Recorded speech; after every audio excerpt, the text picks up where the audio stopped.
Vou começar hoje fazendo uma oração antes de nós partirmos para a leitura do texto sagrado. Em nome do Pai, e do Filho, e do Espírito Santo. Amém. Senhor, nesta manhã nós queremos nos debruçar,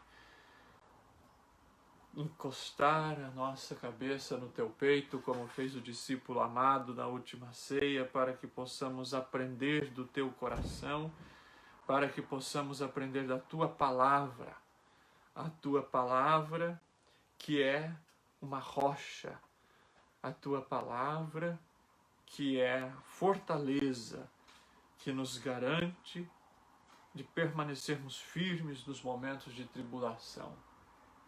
Senhor, estamos vivendo momentos tão difíceis, momentos de dor, momentos de apreensão, momentos de incerteza, mas confiamos na Tua palavra, que é a nossa rocha, a nossa fortaleza, a nossa certeza de vitória. Por isso pedimos a vinda do Teu Santo Espírito para que abra o nosso coração à Tua palavra. Vinde, Espírito Santo, enchei os corações dos vossos fiéis e acendei neles o fogo do vosso amor. Enviai o vosso Espírito e tudo será criado e renovareis a face da terra. Oremos. Ó Deus, que instruístes os corações dos vossos fiéis com a luz do Espírito Santo, fazei que apreciemos retamente todas as coisas, segundo o mesmo Espírito, e gozemos sempre de sua consolação. Por Cristo nosso Senhor. Amém. Glória ao Pai, ao Filho, ao Espírito Santo, como era no princípio, agora e sempre. Amém. Meus amigos, antes de nós partirmos para a leitura do texto, gostaria de convidar você a compartilhar a nossa live, mandar, se você puder clicar no link e compartilhar nos seus grupos de WhatsApp, nos seus amigos de WhatsApp. Sempre é um meio muito eficaz também de propagar, de divulgar esta evangelização a partir aqui da nossa comunidade católicos em Dublin. Então é sempre uma alegria. Bom, nós vamos para o texto. O texto de hoje é tirado de São Mateus, capítulo 7, versículos de 21 a 29. Vamos ver hoje a conclusão do Sermão da Montanha. Então vamos ao texto. Naquele tempo, Jesus disse aos seus discípulos: nem todo aquele que me diz Senhor, Senhor, entrará no reino dos céus, mas sim aquele que pratica a vontade de meu Pai que está nos céus.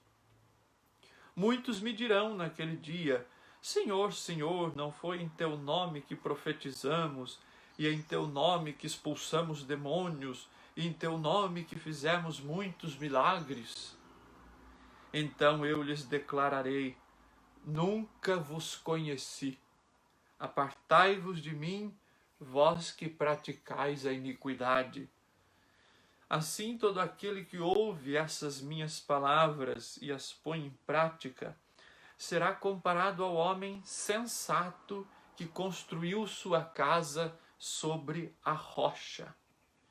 Caiu a chuva, vieram as enxurradas, sopraram os ventos e deram contra aquela casa, mas ela não caiu, porque estava alicerçada na rocha. Por outro lado, todo aquele que ouve essas minhas palavras, mas não as pratica, será comparado ao homem insensato que construiu a sua casa sobre a areia. Caiu a chuva, vieram as enxurradas, sopraram os ventos e deram contra aquela casa, e ela desmoronou, e foi grande sua ruína. Aconteceu que, ao terminar Jesus essas palavras, as multidões ficaram extasiadas com o seu ensinamento, porque as ensinava com autoridade e não como os seus escribas. Palavra da salvação, glória a vós, Senhor. Meus amigos, nós temos aqui hoje, como eu disse, a conclusão do Sermão da Montanha. O Sermão da Montanha que eu tive a graça de começar com vocês, né? Quando nós, há umas 2, 3 semanas atrás, refletíamos sobre as bem-aventuranças, e hoje então tenho a graça de concluir o Sermão da Montanha, a reflexão do Sermão da Montanha com vocês. O Sermão da Montanha, que vocês lembram, ele ocupa dos capítulos 5 a 7 do Evangelho de São Mateus. E ele vai ser aquele sermão de Jesus sobre a lei, em que Jesus é colocado por Mateus sobre a montanha, justamente porque Mateus ele escreve para os cristãos convertidos do judaísmo, portanto que seguiam a lei de Moisés, e que esses cristãos eles estavam na dúvida se eles deveriam continuar seguindo aquela lei do Antigo Testamento, a lei de Moisés, a lei que eles receberam através dos antepassados, através dos pais, ou se eles deveriam romper com aquela lei e seguir alguma coisa nova. E aí, Mateus coloca Jesus sobre a montanha para ensinar no início da sua catequese aos discípulos, à comunidade cristã, portanto, ao novo povo de Deus, aquilo que é a nova lei. Então ele coloca Jesus sobre a montanha para mostrar Jesus como o novo Moisés. Moisés, que havia subido a montanha no Sinai para receber de Deus as tábuas da aliança e para transmitir ao povo aquilo que era a vontade de Deus para a travessia do deserto rumo à terra prometida, aquilo que era a vontade de Deus para a organização do povo de Israel. Jesus agora, como novo Moisés, ele vai ensinar ao povo, ele vai ensinar aos seus discípulos, ele vai ensinar à sua comunidade a forma nova de viver, a forma que o novo povo de Deus, que é a igreja, deve viver o seu caminho, deve viver a sua vida. Então esta é uma forma que não vai esquecer a lei antiga, que não vai abandonar a lei de Moisés, mas que vai dar a ela um novo cumprimento, um novo sentido. Um sentido, na verdade, que é o sentido original, que é o sentido desejado por Deus, mas que havia sido desvirtuado pelas pessoas, pelos líderes religiosos, pelo povo, pelo tradicionalismo que foi passando. Então, é isto que Jesus vai mostrar. Então, Jesus ele vai dar uma plenitude para a lei, porque ele é a plenitude da lei. Ele, Jesus. E hoje, então, nós temos esta conclusão. Então, nós vimos que Jesus ele ensina as bem-aventuranças, ele ensina este jeito novo de viver, ele aprofunda os mandamentos. Então, ele diz, o mandamento dizia, não matarás, eu, porém, vos digo, todo aquele que chama o seu irmão de idiota, ele está matando o seu irmão. Então, o matar não é só com uma faca, não é só com uma arma, com uma pedra, mas é o matar também com as palavras. Ele diz, vocês lembram dos mandamentos, ouviste que foi dito, não cometerás adultério, eu, porém, vos digo, todo aquele que comete adultério, todo aquele que trai a sua mulher, que trai o seu marido em pensamento, já está cometendo adultério. Então Jesus ele vai dando um pleno sentido à lei. Ele vai dar um novo sentido, por exemplo, à lei do talião, não é? Foi dito a vocês, olho por olho, dente por dente, eu, porém, vos digo, não é? Então, Jesus vai dar um novo ensinamento àquelas tradições que eles tinham, àqueles 613 mandamentos, normas, decretos que o povo de Israel tinha. E hoje, Jesus também vai ensinar a rezar, né? Jesus vai ensinar a rezar. Quando vocês forem rezar, não façam como os escribas, como os hipócritas, como os pagãos que ficam rezando para se aparecer, mas quando vocês forem rezar, vocês se tranquem no seu quarto. Jesus ele ensina um novo jeito de fazer a caridade, que a sua mão esquerda não saiba o que fez a sua mão direita e vice-versa. Então, Jesus vai dando este novo jeito. Como é que nós, igreja, devemos nos comportar? E hoje ele vai concluir o seu sermão dizendo: nem todo aquele que me diz Senhor, Senhor, entrará no reino dos céus. Veja, é um alerta que Jesus faz, meus irmãos, sobre a nossa prática cristã, sobre a nossa vida cristã. A nossa vida cristã, ela não consiste em bajular Jesus, em ficar lustrando ali Jesus, ó Senhor, Senhor. Jesus não está preocupado com isso. Jesus, ele está preocupado com a nossa prática, com aquilo que sai de dentro do nosso coração. Jesus, ele está preocupado que a comunidade que nasce a partir da sua ressurreição seja uma comunidade íntegra, uma comunidade coerente e não uma comunidade hipócrita, como havia se transformado a comunidade dos fariseus e dos escribas, a comunidade do judaísmo daquela época. Ele quer que a sua comunidade, que a sua igreja esteja fundamentada de fato naquilo que é a vontade de Deus. Aquilo que é a vontade de Deus. E não naquilo que são ideias humanas.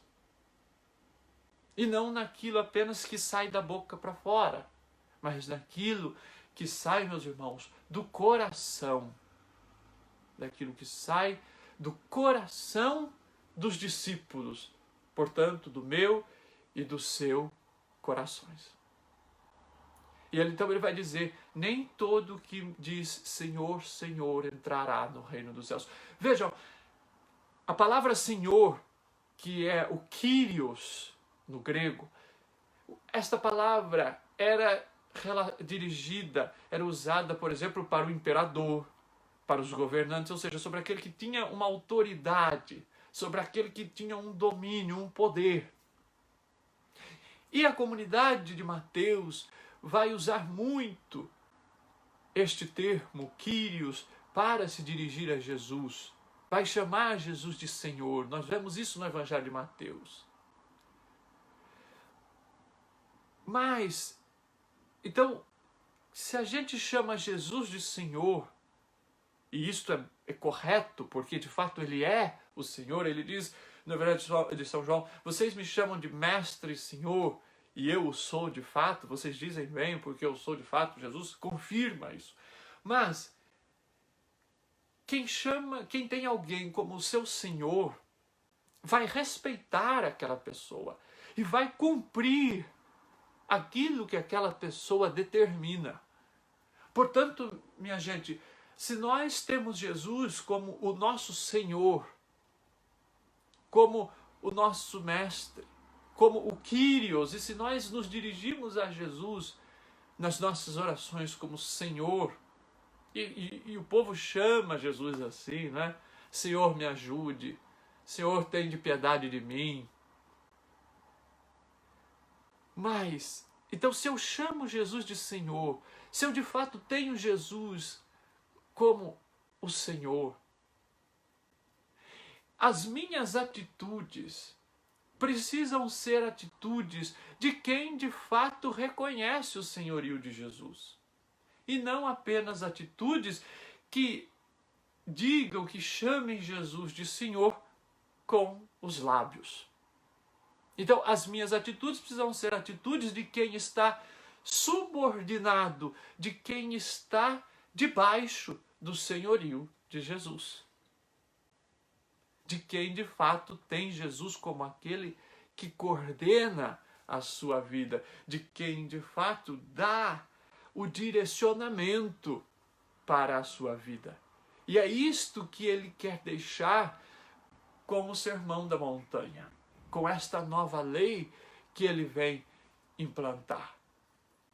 E este trecho, este primeiro versículo da perícope de hoje, nos remete ao capítulo 25 do Evangelho de São Mateus, que é já quando Jesus conta a parábola, que já dentro do discurso escatológico de Jesus sobre o fim dos tempos, quando ele conta aquela parábola das 10 virgens, que 5 eram prudentes e 5 eram insensatas, eram imprudentes. Lembra que elas tinham lá a lamparina e que algumas carregavam o óleo com elas para que nunca viesse a faltar e para que elas sempre tivessem o óleo. E outras deixaram acabar o óleo. E aí elas queriam pegar o óleo emprestado das outras. Elas falaram, não, porque se a gente te emprestar o óleo vai acabar para vocês e para nós. Vai então comprar. E enquanto elas vão comprar, Jesus chega, fecha a porta e elas tentam bater na porta e dizem para Jesus, Senhor, Senhor, abre-nos. Mas ele respondeu, em verdade vos digo, não vos conheço. Vigiai, portanto, porque não sabeis nem o dia nem a hora. Vejam, é praticamente a mesma frase que é usada aqui no capítulo 7, no Sermão da Montanha. Então veja, lembra que a gente falou no primeiro dia que nós refletíamos sobre o Sermão da Montanha, sobre o Evangelho de Mateus, a gente dava aquela introdução do Evangelho de Mateus, a gente dizia que há uma ligação entre o primeiro sermão trazido no Evangelho de São Mateus e o último. Então, o sermão do início da atividade dos discípulos e o sermão sobre o fim da comunidade, sobre a nova vida da comunidade na eternidade, a vida eterna. Então, veja, Jesus ele vai dizer, então ele usa as mesmas palavras. Nem todo aquele que me diz Senhor, Senhor, entrará no reino dos céus. Aquelas virgens imprudentes bateram na porta e disseram, Senhor, Senhor, abre-nos a porta. Ele diz, não, vocês não se prepararam, vocês não cuidaram, vocês não viveram como deveria viver. Vocês não viveram de acordo com a palavra. Mas veja, é uma escolha pessoal, não é uma imposição de Jesus, é uma escolha pessoal, é uma escolha minha e sua, meus irmãos, que nós temos esta liberdade para escolher se queremos viver de acordo com a palavra de Deus ou se queremos viver de acordo com o mundo, de acordo com os nossos gostos. Então Jesus ele alerta quando diz, nem todos que me chamam Senhor, Senhor entrarão no reino de Deus. Jesus está nos alertando, minha gente, para esta necessidade de uma verdade, de uma coesão entre fé e vida, entre aquilo que eu acredito e aquilo que eu faço, entre pregação e atitude. Aquilo que eu prego deve ser aquilo que eu vivo. A pregação não pode ser desconectada da vida. Este é um ponto muito importante para nós, para que nós possamos então ter acesso ao reino de Deus. Porque o reino de Deus, ele não é composto de palavras, o reino de Deus ele é composto por obras, por atitudes. O reino de Deus, ele é um modo de viver que corresponda àquilo que nos traz a vida, aquilo que nos faz irmãos, aquilo que nos une. Isto é o reino de Deus. O reino de Deus não é alguma coisa diferente disso. Então Jesus ele vai nos mostrar o que conta para o juízo. Quando o Senhor vier para nos julgar, o que é que ele vai pedir de nós? Ele não vai perguntar quanto nós rezamos, quantos terços nós rezamos, quantas eucaristias nós participamos, mas ele vai nos perguntar o que é que esta oração, o que é que esta eucaristia que recebemos, o que é que os terços que rezamos, o que é que isto nos ajudou a fazer a vontade de Deus, o que é que isto nos ajudou a praticar o bem, O que é que isto nos ajudou a viver a palavra de Deus, a viver a nova lei deixada por Jesus, a viver as bem-aventuranças, podemos assim dizer. Então as nossas obras de misericórdia espirituais, a nossa espiritualidade, ela precisa nos ajudar a viver bem a vida, a viver bem com Deus, a viver bem conosco mesmo, a viver bem com os irmãos e irmãs. Então Jesus vai dizer: quem pratica a vontade do Pai. Então, nem todo que me diz Senhor, Senhor entrará no reino dos céus, mas quem vai entrar? Aquele que pratica a vontade do meu Pai que está nos céus. E qual é a vontade do Pai, meus irmãos? É esta que Jesus veio ensinar no seu sermão da montanha. As bem-aventuranças. Então, esta é a vontade do Pai. O sermão da montanha, então, ele vai nos mostrando o caminho e vai corrigindo aquela lei antiga, aquele modo de viver a lei, que era o modo hipócrita dos fariseus, dos escribas. Jesus, então, no sermão da montanha, no seu ensinamento, ele vai corrigir aquele modo de viver. Se a gente pegar, por exemplo, o Evangelho de Lucas, capítulo 11, versículo 28, nós vamos encontrar aquela passagem em que alguém chega para Jesus e diz: feliz o ventre que te gerou e os seios que te amamentaram. E Jesus, ele vai dizer: felizes antes aqueles que ouvem a palavra de Deus e a põem em prática. Jesus dá esta resposta àquela pessoa. Jesus, com isso, meus irmãos, não está desmerecendo e diminuindo o papel de Maria, sua mãe. Muito pelo contrário, ele está mostrando que Maria, ela é bem-aventurada, ela é feliz e ela é honrada, não simplesmente por ela ser a mãe dele, a mãe biológica de Jesus, por ter o mesmo sangue de Jesus, também por isso, mas o principal motivo, e a Mariologia vai nos ensinar, o principal motivo pelo qual Maria é bem-aventurada é porque ela ouviu a palavra de Deus e botou a palavra de Deus em prática. Porque Maria viveu em tudo a palavra de Deus. Então, com isso, minha gente, nós vamos ver que o mais importante não são essas tradições humanas, não é o tradicionalismo, mas não são nem as relações sanguíneas.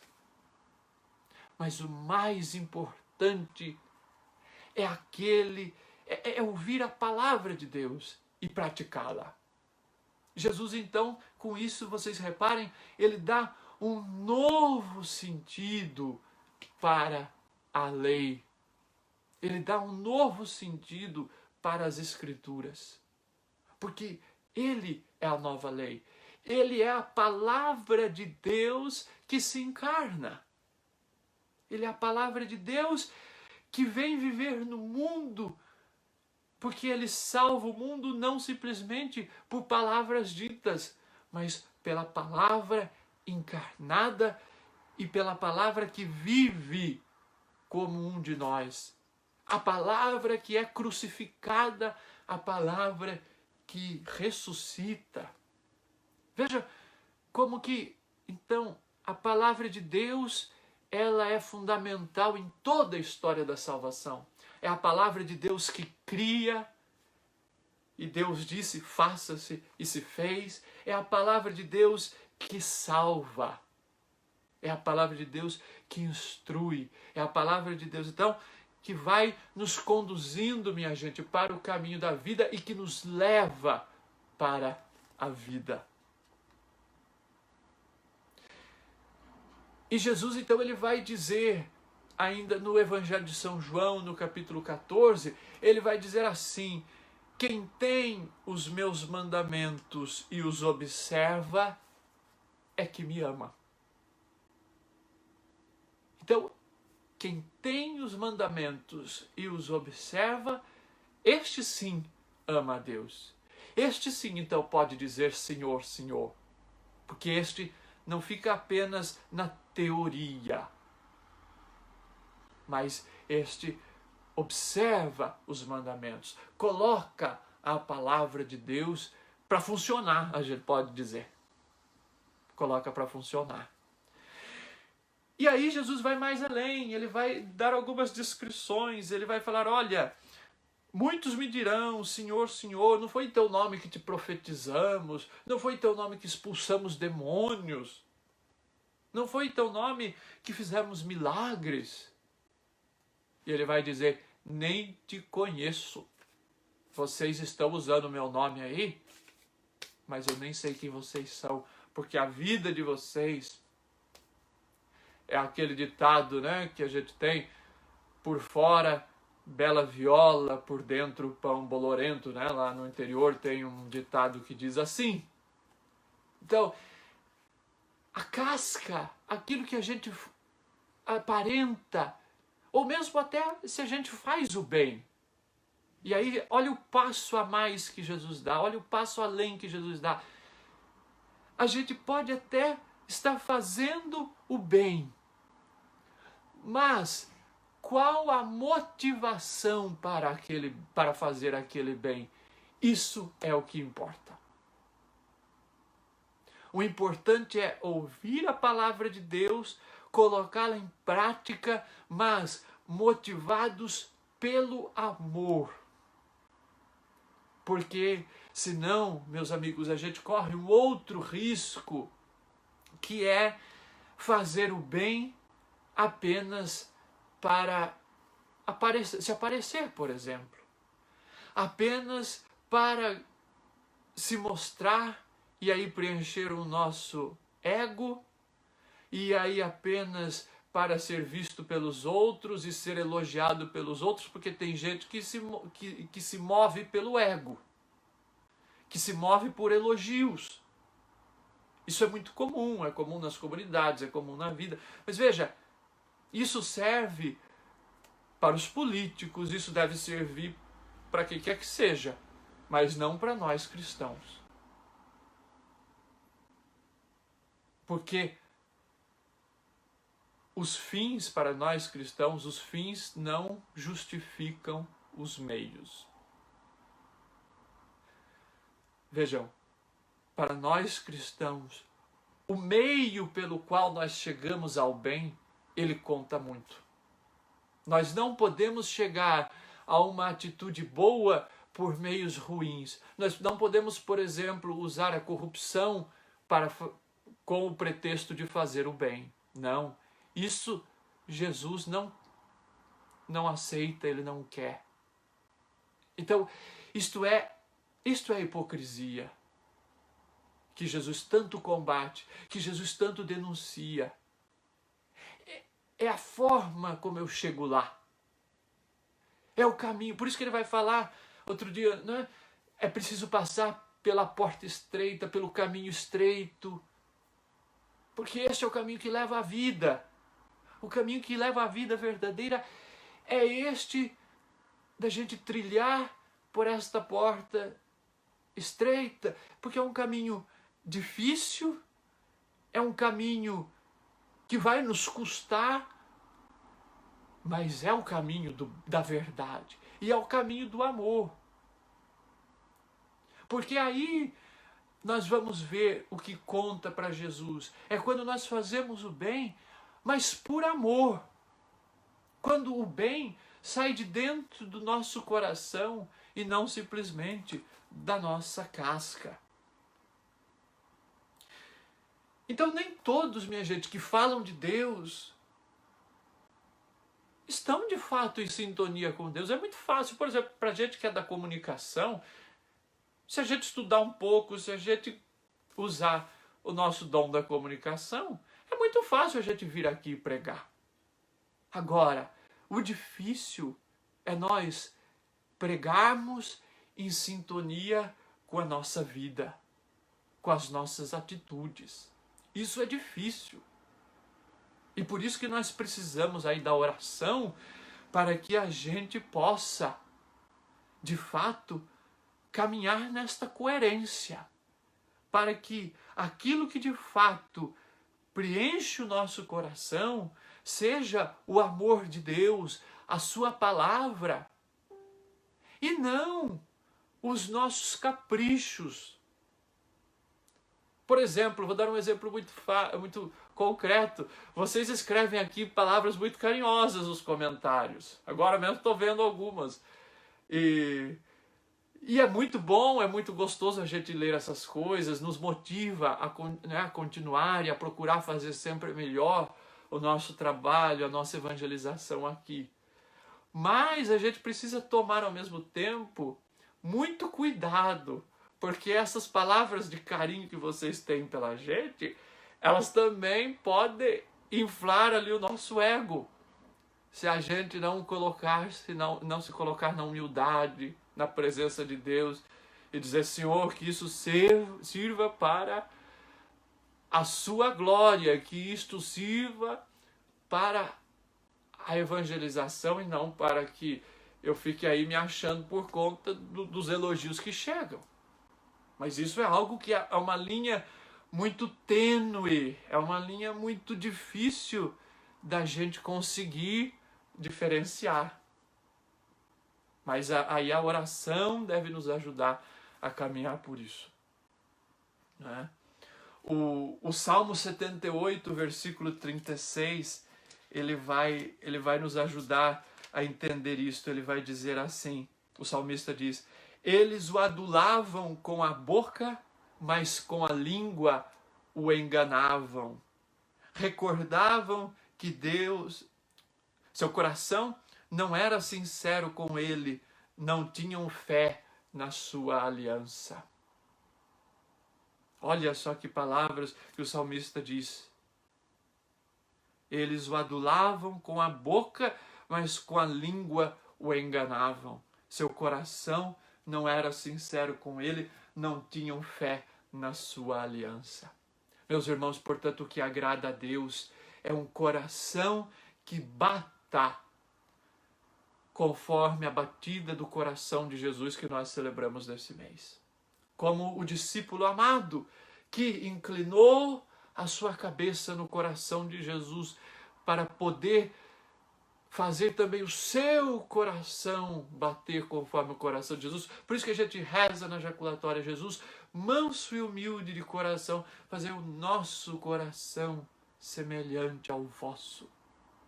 Porque é assim que a nossa evangelização vai ser eficaz. Então, meus irmãos, a medida, o critério para saber se as nossas ações vêm de Deus é o amor. Como São Paulo vai dizer na sua carta aos Coríntios, capítulo 13, São Paulo vai dizer, nos versículos de 1 a 3, ainda que eu falasse línguas, as dos homens e as dos anjos, se eu não tivesse a caridade, seria como bronze que soa ou como símbolo que tine. Ainda que eu tivesse o dom da profecia, o conhecimento de todos os mistérios e de toda a ciência, ainda que tivesse toda a fé, a ponto de transportar montanhas, se eu não tivesse a caridade, nada seria. Ainda que distribuísse todos os meus bens aos famintos, olha só, ainda que entregasse meu corpo às chamas, se eu não tivesse a caridade, isso nada me adiantaria. Veja, atitudes boas, fazer o bem, dar de comer aos famintos, mas se não tiver a caridade, isto de nada vale. É o que o Senhor vem nos dizer. Meus irmãos, a hipocrisia, portanto, esta separação, esta dicotomia entre fé e vida, este coração dividido, isto é um pecado contra o segundo mandamento.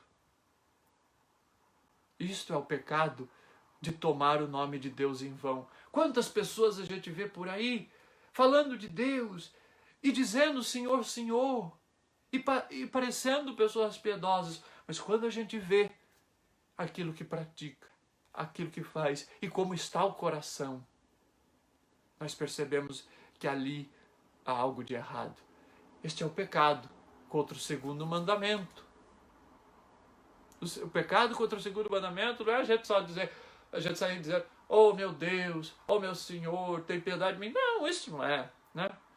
Isso não é um pecado. Mas o pecado contra o segundo mandamento é este, da gente dizer e louvar a Deus com a língua, com a boca, mas daí lá no fundo o nosso coração não está batendo na sintonia com o coração de Deus.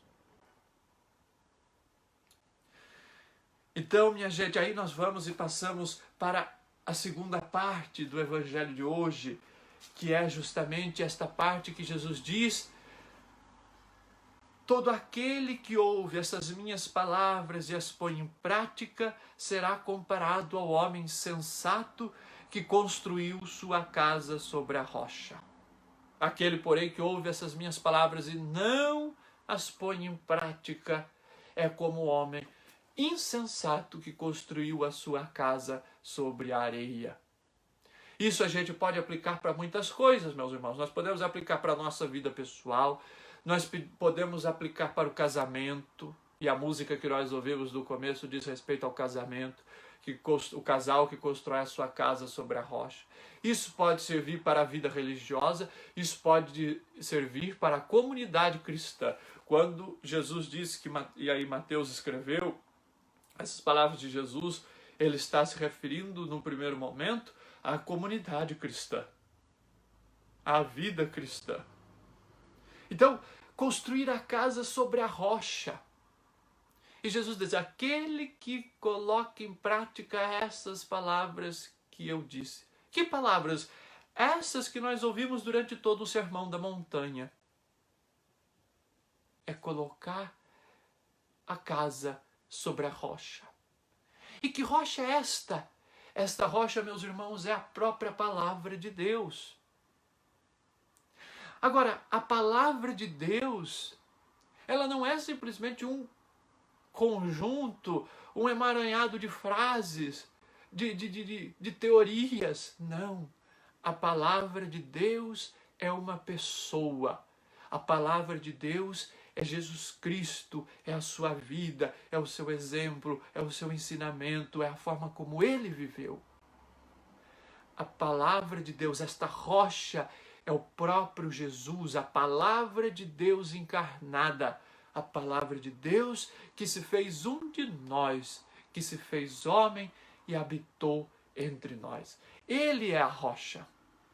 O Salmo vai dizer, o Salmo 18, versículo 3, tu és a rocha.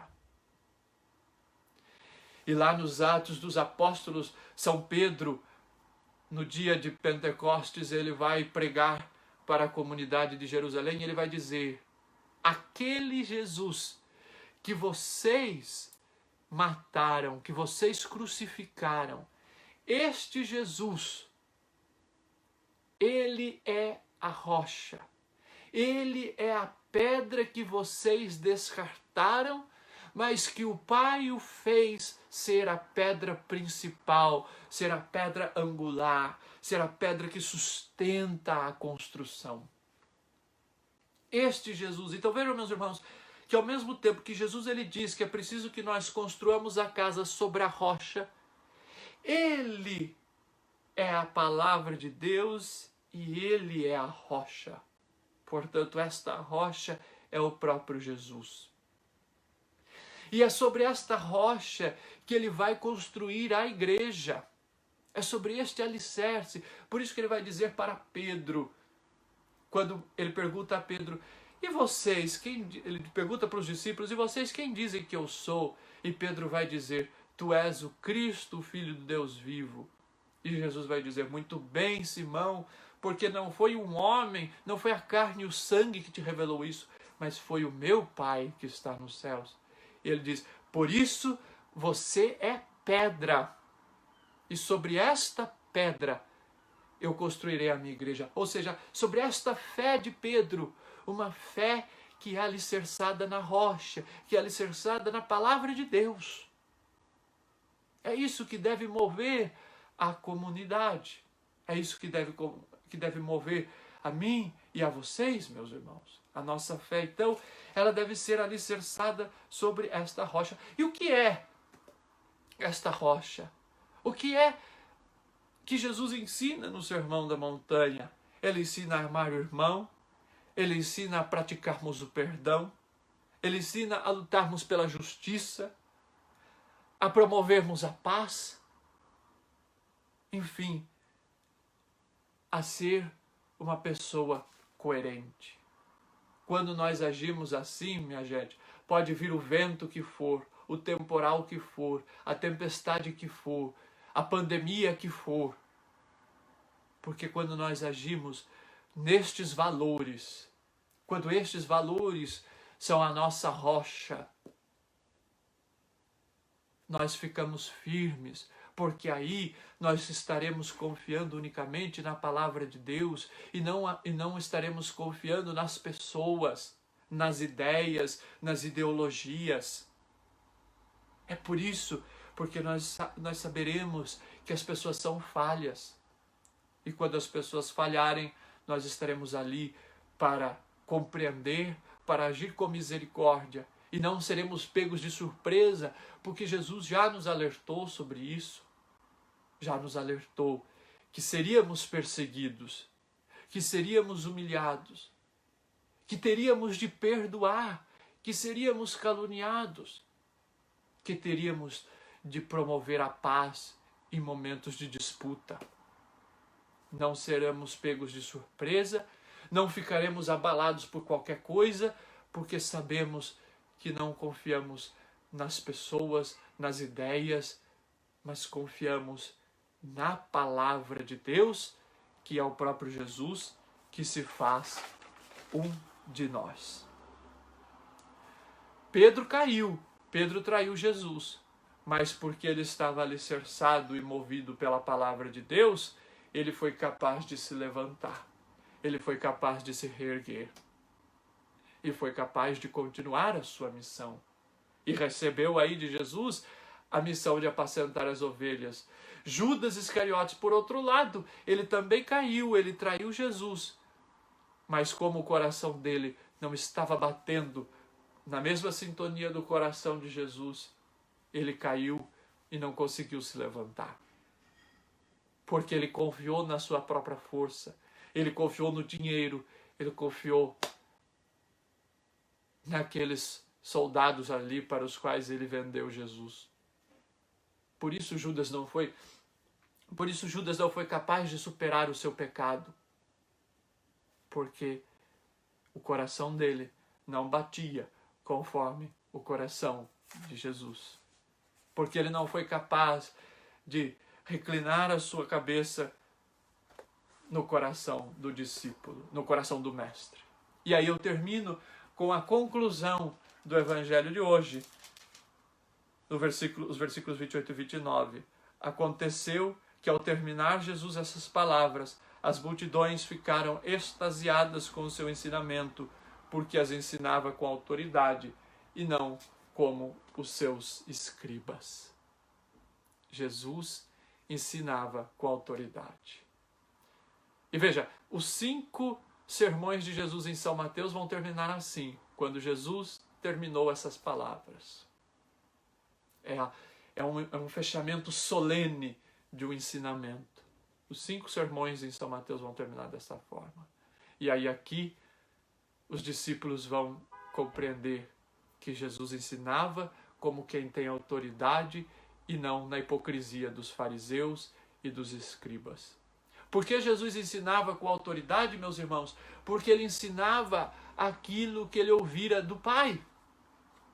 Aquilo que ele aprendera do Pai, como está lá no Evangelho de São João, capítulo 14, versículo 10. As palavras que eu digo, não as digo por mim mesmo, mas o Pai que permanece em mim realiza as suas obras. E aí a gente conclui que as obras de Jesus, os seus ensinamentos, eram ensinamentos coerentes, eram ensinamentos, portanto, minha gente, que vinham do coração de Deus e não das tradições humanas, como faziam os escribas e fariseus. Porque os escribas e fariseus, no capítulo 15 de Mateus, a gente vai ver, Jesus denuncia, eles manipulavam a lei. A lei dizia uma coisa, eles manipulavam a lei para poder assim manipular as pessoas e as atitudes das pessoas, principalmente dos mais pobres, dos mais oprimidos, dos mais ignorantes. Louvado seja nosso Senhor Jesus Cristo.